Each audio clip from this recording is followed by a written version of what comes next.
On a quiet country road, where the hills met the sky and the wind smelled of dust and pine trees, a man named Arjun rode his old motorcycle with a smile on his face. The bike was not shiny or new. Its paint was scratched, and the engine made a tired sound. But to Arjun, it was more than a machine. It was his freedom, his companion, his dream on two wheels. He had saved for years to buy that bike. Every bolt and dent held a memory.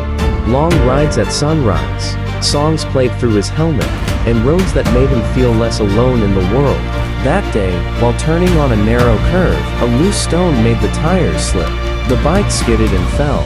Arjun rolled onto the roadside, scraping his arm and knee. When he stood up, the pain in his body was nothing compared to the pain in his heart. His bike lay on its side, broken and silent. He tried to lift it.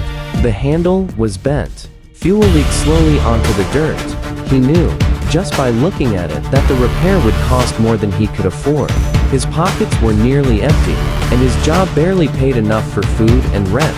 He sat on the roadside, helmet in his hands, staring at the bike he loved like a friend. "I'm sorry," he whispered, as if it could hear him. Cars passed by. Most didn't stop, but one small truck pulled over. An old man stepped out and asked, "Are you okay, son?" Arjun nodded, but his eyes were wet. "My bike. I can't fix it. I don't have the money." The old man looked at the bike, then at Arjun. "Wait here."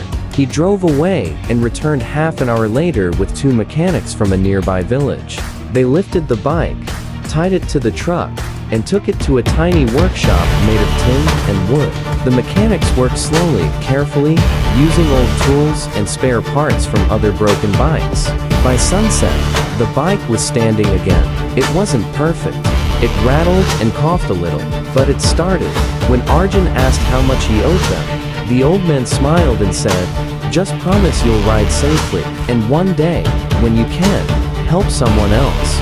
Arjun rode away with tears in his eyes and a heart full of gratitude. His bike was still with him. His journey wasn't over, and as the road stretched ahead, he realized something important. Even when you have no money, even when things break, kindness can rebuild what the world takes away. And sometimes, the greatest fuel isn't petrol, it's hope.